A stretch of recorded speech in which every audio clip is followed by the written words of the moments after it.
Anies hadir sebagai sosok pemimpin yang mengutamakan rakyat, mendengarkan jeritan mereka, dan yang paling penting selalu menepati janji-janjinya.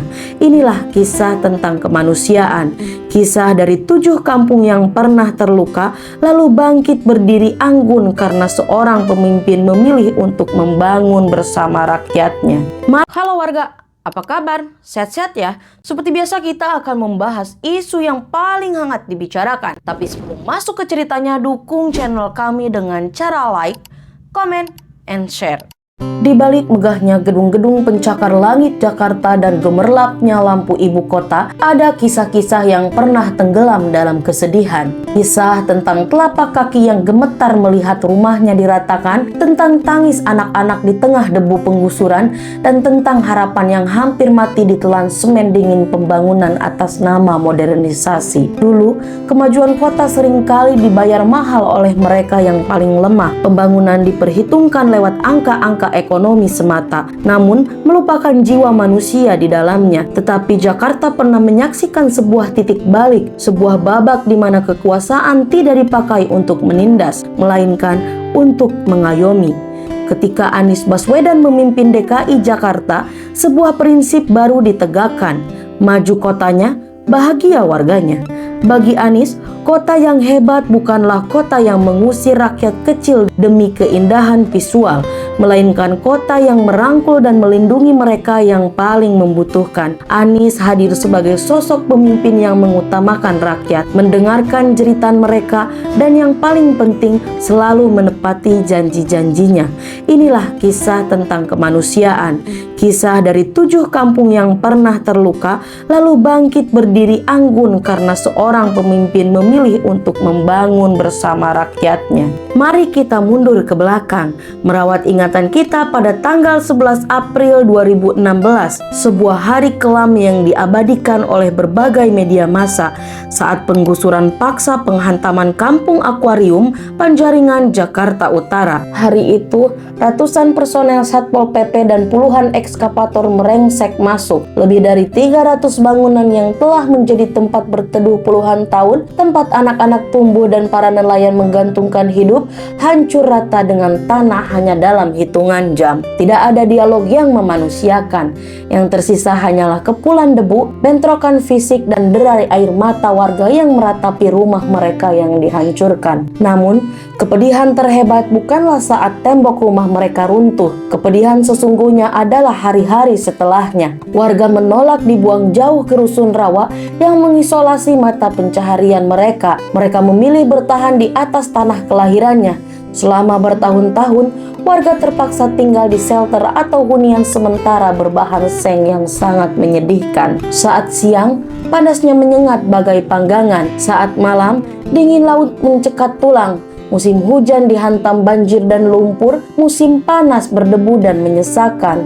Anak-anak belajar di bawah remang lampu dalam hempitan dinding sempit, martabat mereka sebagai warga negara seolah dilepas paksa. Di tengah keputusan asa yang mendalam itu, Anies Baswedan datang. Saat masa kampanye Pilkada 2017, Anies tidak hanya datang mengetuk pintu, tetapi membawa komitmen moral. Ia menandatangani kontrak politik penataan kampung untuk memulihkan hak-hak warga yang terzolimi. Saat dilantik menjadi Gubernur DKI Jakarta, Anies membuktikan bahwa janji politiknya bukan sekedar angin lalu. Melalui keputusan Gubernur nomor 878 tahun 2018, Kampung Akuarium ditetapkan sebagai kampung prioritas penataan ulang. Peletakan batu pertama dilakukan pada 17 Agustus 2020 dan tepat pada hari kemerdekaan 17 Agustus 2021, Gubernur Anies Baswedan meresmikan Kampung Susun Akuarium. Pembangunan merupakan buah kolaborasi harmonis antara Pemprov DKI Jakarta, konsorsium pengembangan melalui dana kewajiban, serta warga yang terbuang dalam koperasi akuarium bangkit mandiri. Penerimaannya adalah 241 kepala keluarga yang dulunya diusir dan bertahun-tahun merana di dalam shelter. Anies membuktikan kepada seluruh negeri bahwa harapan rakyat kecil bisa diwujudkan. Bangunan berkonsep bahari nan indah itu kini berdiri bukan sekedar sebagai hunian fisik, melainkan sebagai monumen keadilan, tempat di mana harkat dan martabat rakyat dikembalikan secara utuh. Keberpihakan Anies Baswedan tidak berhenti di akuarium saja. Pemulihan hak-hak rakyat bertransformasi menjadi penataan kota berbasis kemanusiaan di berbagai sudut Jakarta. Setelah terbangunnya Kampung Susun Akuarium, selanjutnya ada Kampung Susun Produktif Tumbuh Cakung, yaitu Jak Habitat. Sebanyak 75 kakak warga Bukit Duri, Jakarta Selatan mengalami penggusuran pada tahun 2016. Mereka kehilangan rumah dan mata pencaharian. Anies menjawab penderitaan mereka dengan meresmikan Kampung Susun Produktif Tumbuh Cakung pada Agustus 2022. Dibangun oleh Pemprov DKI, hunian ini memiliki desain mezanin unik yang memungkinkan warga tinggal sekaligus membuka usaha mikro. Rakyat tidak hanya diberi atap, tetapi dibantu membangun kembali roda ekonomi mereka. Lalu selanjutnya ada Kampung Susun Kunir, terletak di kawasan bersejarah Pinangsia, Taman Sari, Jakarta Barat.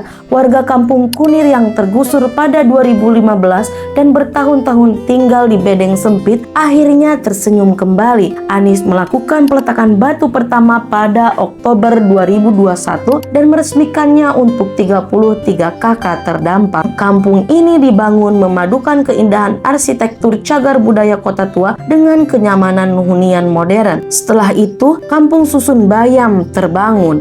Disinilah keteladanan dan kepemimpinan Anies sangat terpancar ketika Pemprov DKI membangun mega proyek berskala dunia seperti Jakarta International Stadium. Anies memastikan satu hal penting, berdirinya bangunan megah itu tidak boleh dibarengi dengan air mata dan tangisan rakyat kecil yang tinggal di sekitarnya. Anies menolak membuang warga eks Kampung Bayam melalui PT Jakarta Propertindo atau Jakpro. Anies membangun Kampung Susun Bayam pada tahun 2022 khususnya untuk 138 kakak warga terdampak. Dilengkapi fasilitas urban farming, Anies membuktikan bahwa pembangunan mahakarya kelas dunia dan kesejahteraan rakyat kecil bisa berjalan berdampingan tanpa ada yang dikorbankan. Inilah kehebatan dan kelembutan sosok dari Anies Baswedan. Lalu selanjutnya ada Kampung Gembrong Gembira. Di saat warga kehilangan tempat tinggal,